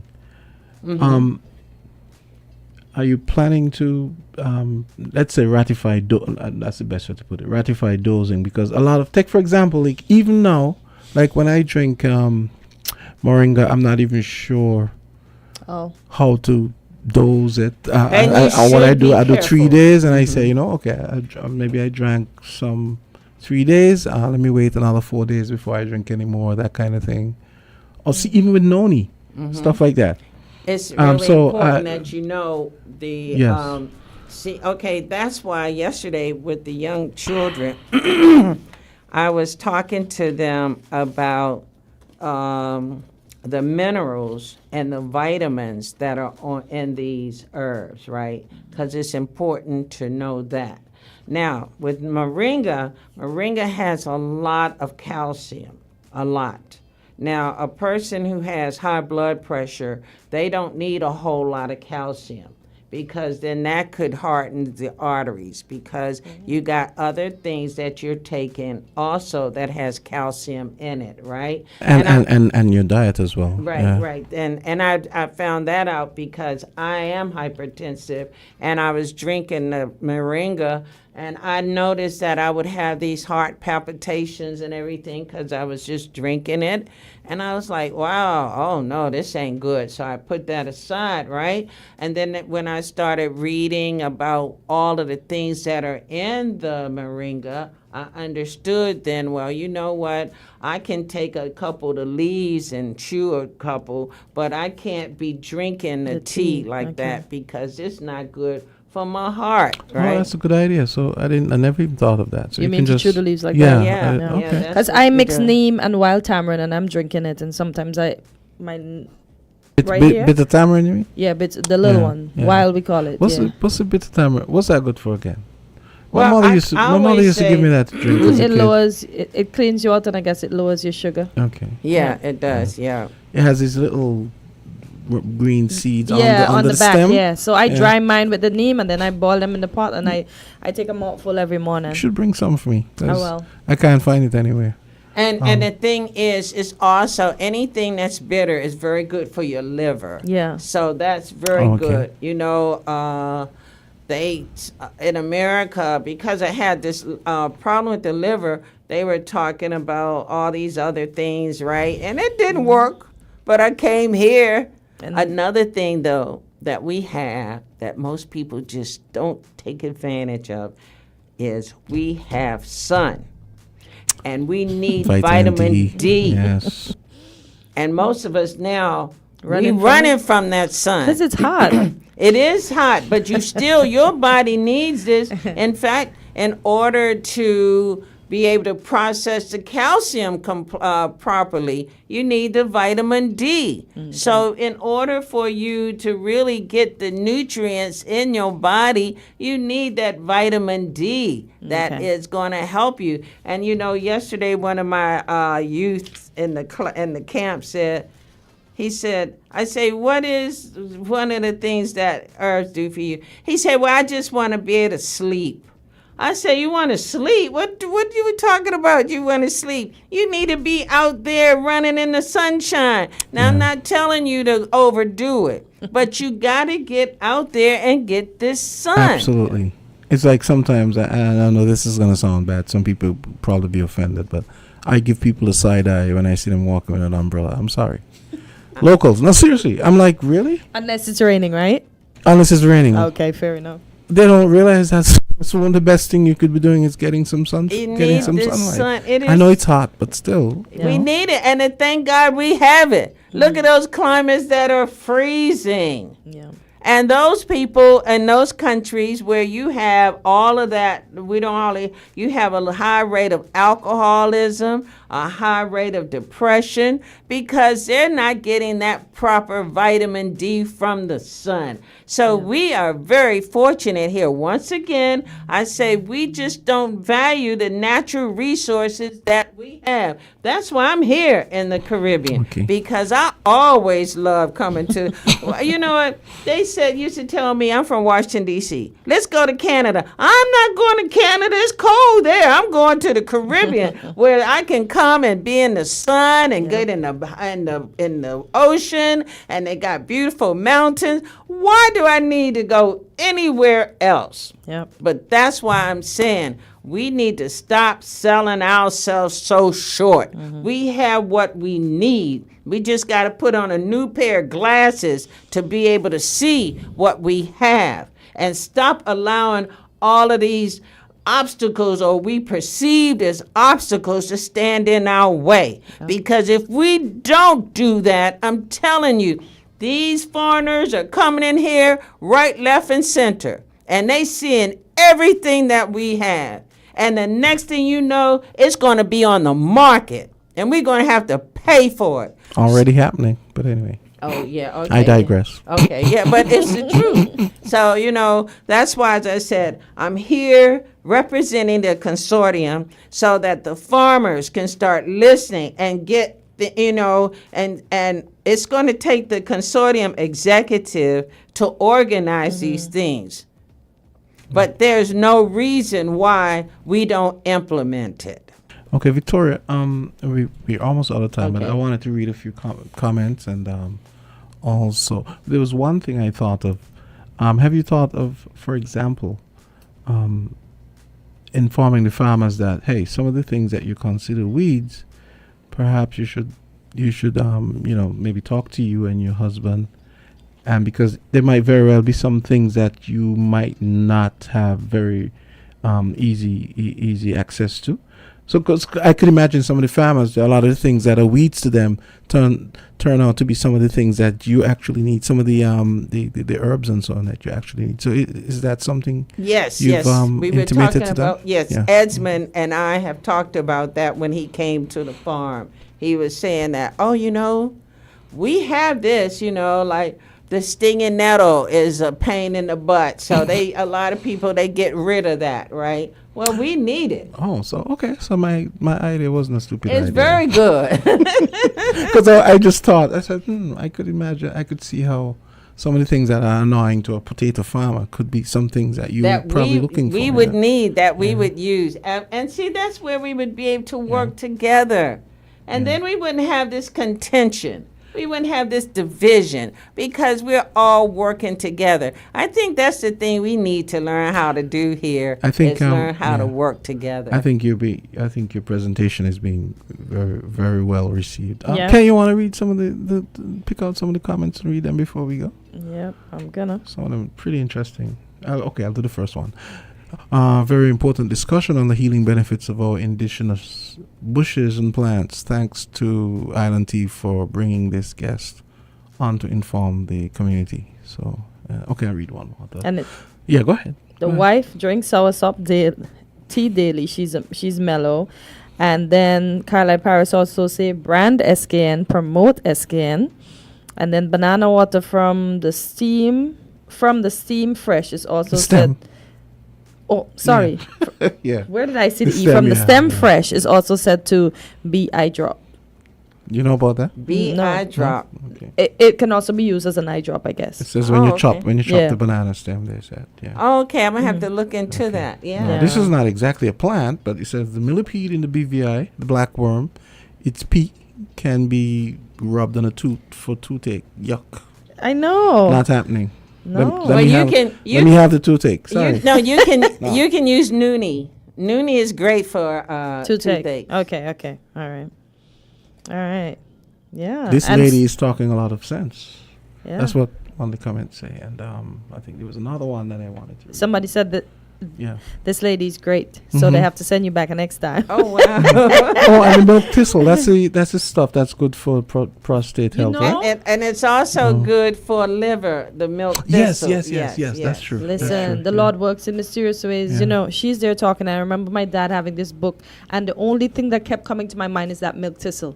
Yeah. Once she started speaking about the herbs, and I'm like, why am I thinking about milk thistle? I don't even know what it's Yeah. for, but it's funny that you would Yes, both mention it great now. for- Yes, Yeah. great for that liver. Yeah. Very, very good. Okay, I'll give you 1 minute to wrap up. We have another presentation coming up, and in case you can give them your number in case Yeah, they want to persons reach want to you and your contact you. husband, Yeah. Okay. Once again, my name is Victoria, and my number is 664-1175. And my email address is agro dot cap.skn@gmail.com. And it is a pleasure to be here to represent the Consortium, and I'm so happy that you are invited me and allowed me to come here to talk about something that is a passion for me. And once again, it's about preserving and safeguarding our natural resources. Alrighty. Thank you. Thank you. Victoria. It was indeed our pleasure. We look forward to many more visits from you. Okay. And I must say, your presentation this morning was quite informative. And as everybody's saying, we should use what we grow, brand it, and as you say, before somebody comes and do it and make us pay for it. Absolutely. Yeah. So thank you so much. It was Thank indeed you. our pleasure. Bye-bye. Bye. Great, and it's 9:38. We have a team from the Antioch Baptist Church Thank you. coming up Oh, next. you're very knowledgeable yourself. Feed and Oh. Farm, the sponsors for Thank you the for Farm having Report. me. And Victoria, hope you come back soon. For all your animal needs, try the Feed and Farm Store SKN. We have the best quality products in feed, dewormers, grooming supplies, toys, treats, and minor medical supplies. Drop by the store on the Kim Collins Highway at the airport roundabout. We're open from 8 a.m. to 5 p.m., Monday to Friday, and 9 a.m. to 2 p.m. on Saturdays. Give us a call at 669-FARM. Magnum, my brand. Everybody put a Magnum in the air now. From you a drink Magnum, let me see. Take charge of things now your place now. From the river to the beach to the street. Hot Magnum when me have in a me hand there. He are a sipper, she tell me sweet. Look for me watch for your quick time check. Yeah. Right now a Magnum a for your beat. Enjoy yourself every day of the week with a Magnum. My life I forget sweeter. Must be 18 years and older to drink. Drink responsibly. Feel the magic happening. Campari. Taste. Something incredible happens when Campari is mixed just right. Like Campari and orange juice poured over ice. Taste it. Try it tonight. Bitter, sweeter, better. Campari. Must be 18 years and older. Drink responsibly.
And line 42, we've got a team of young men from the Antioch Baptist Church. Okay, take it away. Oh. And I see them armed with Bibles and stuff. And we're going to be finding out what they're up to. Okay, take it away.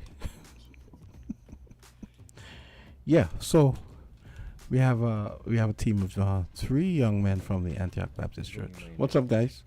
Good morning. Good morning. Okay. Mm-hmm. Okay. Well, they all have to introduce themselves because those names that they gave me, they're kind of hard. You know. Now these days you can't say the young people name anymore. People might say Kortensia is hard, but I swear I can't say their names. So, gentlemen, can you introduce yourselves? Good morning. My name is Vihendra Bridgewater. Okay. Good morning. My name is Jahi Mwana Ventura. Mm-hmm. Good morning, everyone. My name is Kaidrian Otley. See? Folks, you see? Jamster. And are you sing as well? That's the only name I remember from last time, for some reason. Kaidrian. You were here before, right? No. With Lincoln? No? No, Well, I it's think you were here, yeah. Yeah. Oh. Okay. So, tell us a little bit about why you're here. I mean, obviously we know, but the listeners need to know. Right. What you guys are all about. Well, we're here to promote our flagship event, the Turnaround Agenda Conference, which is aimed to continue on what our turnaround agenda movement is about, which is to facilitate young men in their transition from being an adolescent to an adult. Okay. So, you always have a difficulty in this society to transition to an adult. That's so, why. Fill us in on who started the Turnaround Agenda and how long it's been up and running. Well, it was first initiated by our lead pastor, the visionary pastor Lincoln Connor, and it's been going on for about 6 years, right? Yeah, about 6 years. So all of you have been in this for 6 years? Yeah, I was there for one of the first ones. Okay. And when do you gentlemen graduate from this program? Graduate? Yeah, because I remember last year, didn't he tell us there was a cutoff? Because I was trying to get all the young men in on it, because I want a better society too when it comes to young men. Right. And I know there's a cutoff, so how long will you gentlemen continue to be in this? Well, I wouldn't call it a cut-off. You would just transition into more of a mentor role. Oh, okay. So if you want to say the cut-off, it would It's be not a paid forward type thing. Okay. Yeah, so Okay. you would end up turn into like a guest speaker, or you would Oh, lead one of the. You go from mentee to mentor, kind of. Oh, okay, okay. So how long are you a mentee in the program? Till you're like 21. Yeah, about the age. About the age? About the age. Okay. You mentioned the numbers, so I just supporting because the beginning is 11 to 21, so that's 11 to okay, yeah, okay. So that's enough time to all right, grow okay. and develop. 11, is that what, 10 years? Yeah. Yeah, 10, yeah, Mhm. to become a mentor. Okay, so what are some of the things the program? Tell us a little bit about the program and like what was the first thing you did when you joined? Did you guys join at 11 or you joined at maybe at a slightly more advanced age? Mr. Smiley, right here. How old? I don't have the name, so I'll let you start and then we go around. Okay, no What problem. age you started at? What age I started at? Mhm. I would say roughly about 14 or 14. 14 or Okay. 16. Okay. Well, I joined pretty recently. Okay. I started about 17. 17. Okay. Mm. And Kadrian. Yeah. Kaidrian. Kaidrian. It's all right, Yeah. I'll help you. Mhm. For me, I began at 18 years old. 18 years. Oh, okay. Okay.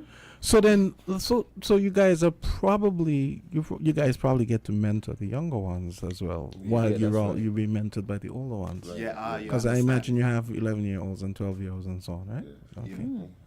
Okay, interesting. So tell us a little bit about what goes on in the program. Like like you go to a session, what happens? Well, at most of our sessions, we focus on 3 pillars. It's like a holistic approach. So we focus on your spiritual development. We focus on, your financial literacy. So we teach you how to keep and gain money.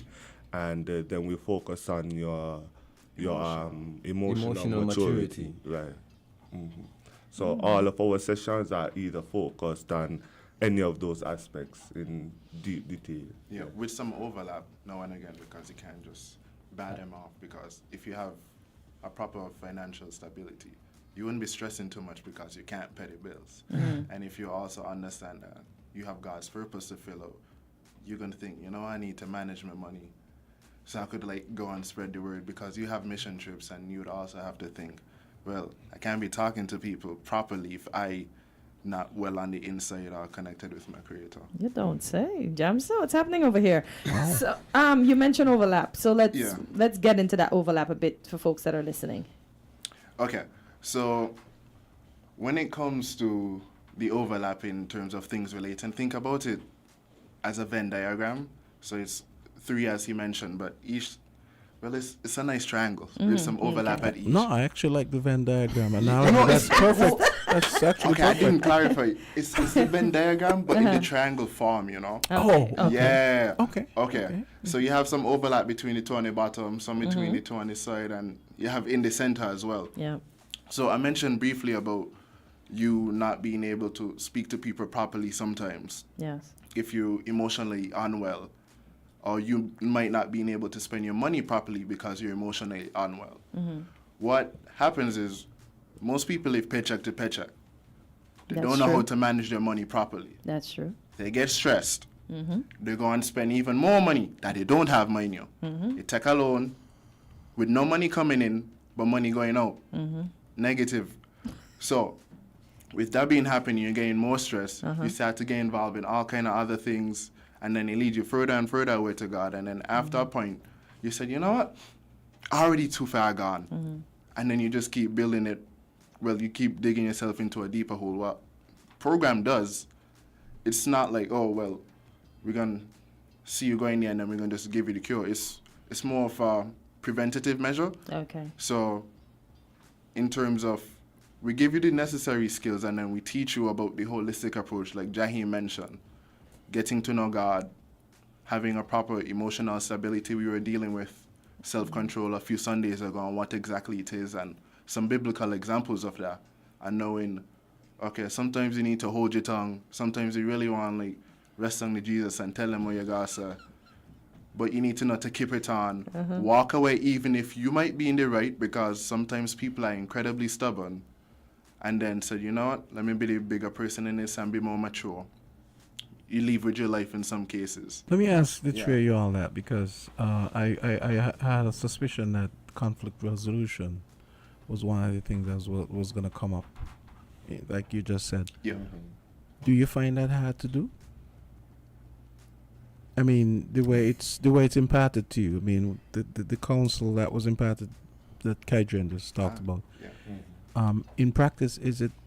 Because you realize that's probably at the root of a lot of the crime you have around. So I'm just wondering, like in your everyday life, and you come into conflict situations. Is it hard to think about the counsel that you get in the program, and is it hard to do when confronted with a situation, or is it easy? Well, I would answer that. I would say it's not hard in the moment at all. It's not? Okay, that's good. You just have to keep. You just have to keep in mind how you speak to others, and you have to keep in mind how others speak to you. That's where the emotional maturity comes in. Okay, good answer. Okay. So if somebody real come and bombard you when you least expect it, you are prepared and you're ready to not rest on Jesus and deal with them. Well, I'm going to mention that because conflict resolution was one of our topics last year, right? Okay. And you see, the thing about the church and our pastor is he drilled things into you. I know so the things you hear once, you won't just hear it once and you gotta go to research it. He will say over and over and over again. So when it comes to the moment where you have to deal with that situation. You don't know what to do. You just step away. You don't know the drill, right? Oh, wow. You could tell he was a teacher boy. I know. 'Cause I remember Mr. Connor, as a teacher, he did that too. I remember when I used to teach, I used to have to repeat things, ad nauseum. To ensure. The other question is, how do you guys? I had a really good question and I forgot. Go ahead, I'll see if I remember. Go ahead, Kay. I can't remember. Oh, you can't remember your question. Yeah, I had a really good question that I can't remember. The conference, is it gone already or is something that's going to begin? It's coming up. It's actually today. Yeah. It starts 5:30. Today, Indeed. Is there a sign-up fee? Well, yes. $25. That's a little bit of money, boy. We spend more than that. You're right. Okay, so you get that. You pay $25. You get a shirt. We take care of you for about 5 days. We feed you, your son lunch, whatever. So you make sure your son come out, please. Indeed. So it's only boys. Yes. Okay, and it's for 5 days, 11 to 21. Okay, and it starts from today. Yeah, what time today? 5:30. Okay, and it's where? At the Antioch Baptist Church, Lime Key. Okay, it's $25. You get a shirt. You get taken care of. So every day it's going to be at 5:30. No, on Thursday and Friday it will start at 10 o'clock to 4 o'clock. No, okay. Yes. So $25 one pop, not every day. No. Oh, yeah, just $25 He one smiles. time. Yes. Okay, all right. I remember my question now. My question was, so all three of you attended the church before you got into the program? Yes. Correct. Right. Okay, because the reason I asked that question, I was wondering how what made it attractive to you guys? That's what I'm wondering. Because, the older people always say, take for example, they'll say, oh, the young people don't go to church, and you go to church and it's a bunch of old people. The young people not interested in church. So, good, we're in church. But then, what was attractive when Pastor Connor laid it out that made you guys want to join up for the program? What made it attractive to? For me, I'll say the need was there. The need was there to be around young men at the same age and to engage in some of the same principles that we were speaking about, some control, different things like that. Because personally, I don't really like to go back and forth with people, It's like, let me just leave this and we're going to come back to it another time. Just schedule the emotion for later. And when the conference was there, I remember one of the first times there was a young man from Social Security. I forgot his name, but I took his card though. And so there was a financial literacy section. He talked about investing, saving, all these different things. I was young, mind you. I don't remember half those words, but I remember I need to save my money. So that kind of stuck with me. And apart from that, there was another gentleman who came and he spoke about seizing the opportunity. And one thing I remember him saying was, dog gonna eat your food if you ain't seize the opportunity, essentially. So you come and sit to the front. He gave an illustration of how he went to something for floor and the whole front row was empty. So he sat to the front, and then somebody said, well, look under your chair, there might be a phone under there. There was a phone under his seat, only because he sat in the front row. He was one of the only persons there. Everywhere else was empty. So he used that illustration to tell us, go towards the goal, aim for the front. Don't just come and sit down to the back because somebody else going to get that. You can't have that same mindset that, well, I come from here, so I'm supposed to be up to the front, and that for the other people, use the other people. Make sure you go and sit down to the front. So when you go in a bus, you sit down to the front. Just little things like that. Just you change your mind, you change your life, essentially. Have any of you been successful in getting someone to join the program who doesn't come to church? Yes. Yes. You have? Okay. What specifically do you say that makes them come? Well, most of the time you don't even have to say no, because it's, as Kajan said, there's a need. So when you see a place where young men could go and they actually like each other, and they actually like to be around each other, you get it's so easy to socialize and all these things. When they see, they usually say, why I want to be part So of that. there's need for community amongst There's the a young men. need for Okay. community amongst young men. What you Okay. think some young men in gangs? So you Ain't guys, just you guys are a Yeah, good for gang. real. You realize you guys are a good gang. Yeah, this is an excellent gang. But yeah, like how Kajan and Jahim was explaining, Mhm. it's a great opportunity. It brings people together. People out of the church is attracted to this because they don't see it as just extracurricular activities, a Mhm. golden ticket to stop bed rotting or stop doing something that's just negative in your life.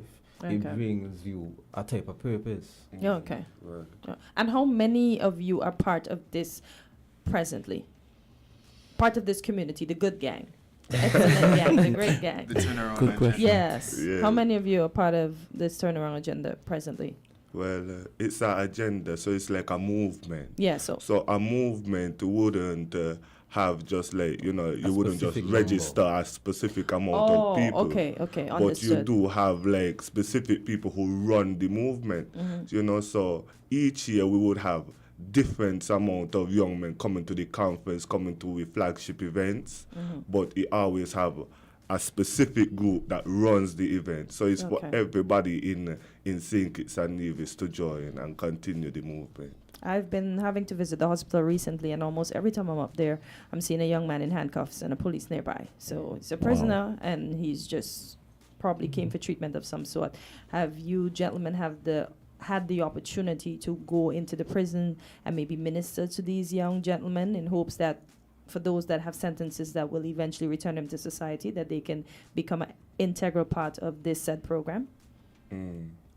Well, what we do, our church does that already. So our Okay. church goes to the prison and minister to the prisoners and all these things. So turnaround agenda, even though we would go out and speak to people in the community, we do that all the time. We go out into the community and recommend that they join us, right? But we're more about preventing it. Because some Okay. of them don't want to join or ain't see the Okay. benefit in that Okay. because they're already far gone or in a certain sense. Got you. But our church goes out and tries to help that, but turnaround agenda is more about preventing. Okay, Yes. got you. Okay, good stuff. James, do you have any more questions for the gentleman? So how long is a typical session? And like how many days a week do you guys meet? Well, most of the time we have meetings every first and third Sunday of the month. Oh, okay. So So it's we like have, after like- church? Yes, after church, After like church. 4:30. Yes. Oh, Mhm. okay. In the afternoon. Yeah. Okay. So Oh, we yeah, have how those, long is uh, church? How long is church? You said 4:30. As long as so- church should be, because when we go out, we don't look at the time. I'm glad you said that. This is true. This is Yeah, true. man. This is true.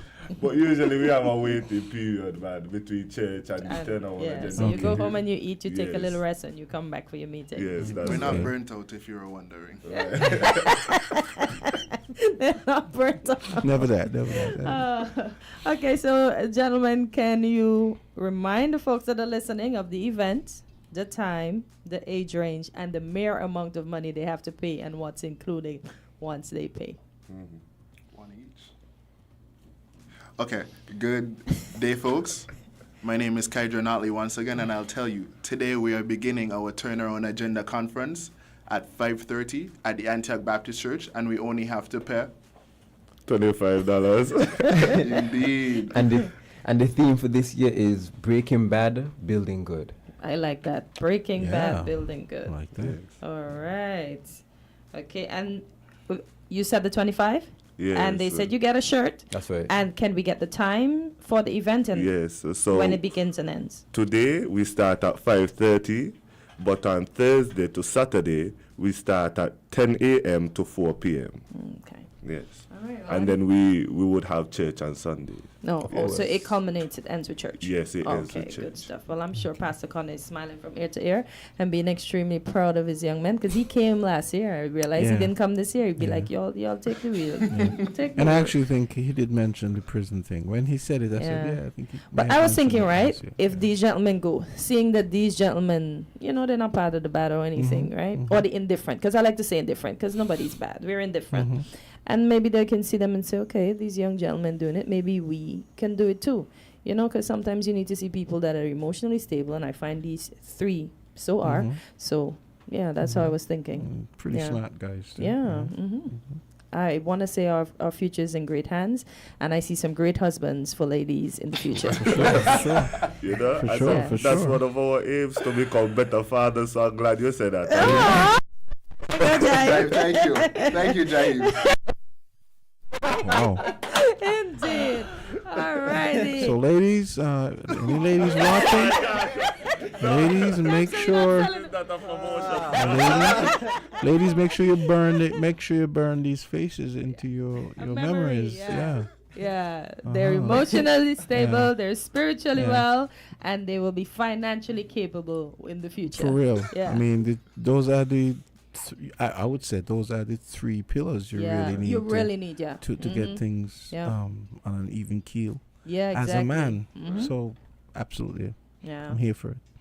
Okay, guys. So we wish you all the best with the I guess you could call it the camp, sort of, right? Movement. Yeah. Movement. Well, that movement, event, that event they're having, but also the ongoing turnaround agenda. Thank you. 6 years strong, so I'm sure you guys are gonna be here. 600 years from now. Yeah. Hey. We're planning to expand. We're planning to go out to different Caribbean islands eventually. Yes. That's pretty cool. Yeah. So St. Kitts is the. I was saying because we met some persons in Grenada a few weeks back, and then we sent them this information. That, we're having this conference. Somebody was like, we should bring this to Jamaica, you know. So, like Jaime was saying, the expansion is probably going to happen. You know? Oh, that's good. That's good. Because we need that. Because all around the world we have indifferent and troubling youths, and we need everybody to get on this. And, you know, and this is a great program, because I find us as Kittitians and Divisions, I always say we're not expansionist thinkers. We're always looking for other people to bring stuff to us. We're never the ones initiating, creating,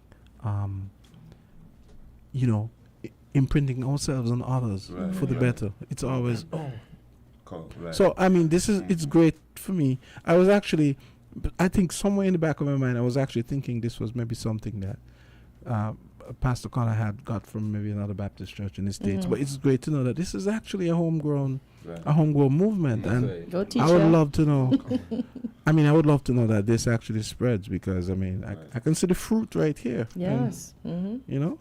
So I salute you guys. Thank you very much. And we even plan it to turn into a national event with our Knights of Kings event, which is like a award ceremony. So we award it's for everyone in St. Kitts to participate, any young men that's out there doing great things. We acknowledge them with awards and these kind of things. So we is planning to expand. Imagine going in a room and just seeing a bunch of young men dressed in black and white. Wow.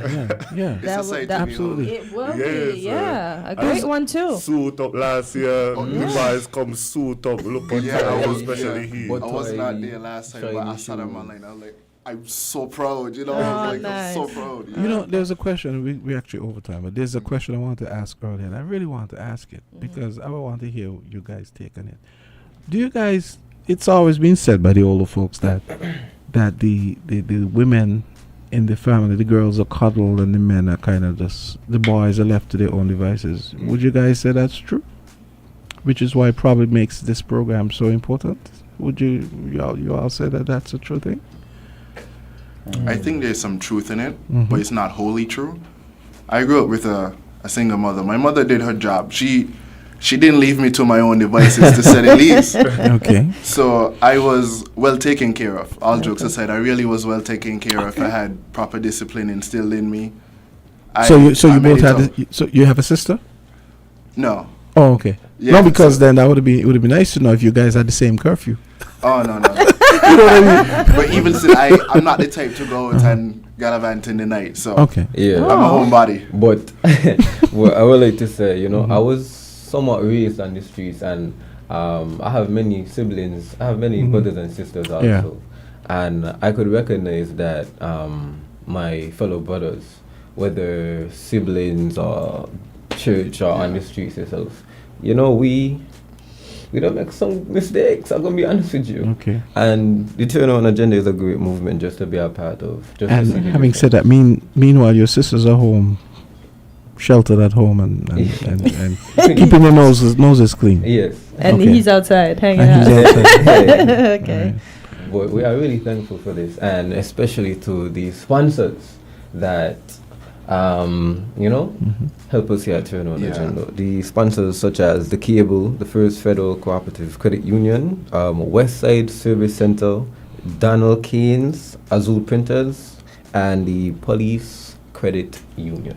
Yes, because these are the people that saw the vision before anybody else when we were just so small in it. So we're really grateful to them for continuing to support our lead pastor in the vision. That's right. That's right. That's good. That's good. Well, gentlemen, it was indeed a pleasure. I hope this is the first of many conversations. When I get old, I look forward to seeing you as exemplary young men. Yes. And as I said, I'm going to put it on you now, husbands, with a very stable foundation. Yeah. Thank you. Yeah. So make us proud. Keep doing what you do and instill what you. They're already making us proud. That's why I say keep making us and instill what they know, whatever learned into the young ones that they're gonna cover when they come in. Yeah. Okay, guys. It was great meeting you guys and seeing you guys again because I met you before. So It's a pleasure. It's a pleasure to be here. All right, folks. Same time, same place tomorrow. Remember, from 8 to 10. For those of you who can't get us on the radio, we will be simulcasting on Channel 40. You can also see us on YouTube as well as Facebook. And what is it called? Thread? It's Twitch. Twitch. See, I really don't know. I'm really old. Yeah, Twitch.com. It's owned by Amazon, in case you guys are wondering. So maybe you go to the Amazon. If you say you go to the Amazon page, there's actually going to be a Twitch link there as well. Yeah. Alrighty. Okay. Alrighty, Jams. So tomorrow, All right, bye. Gentlemen, thank you.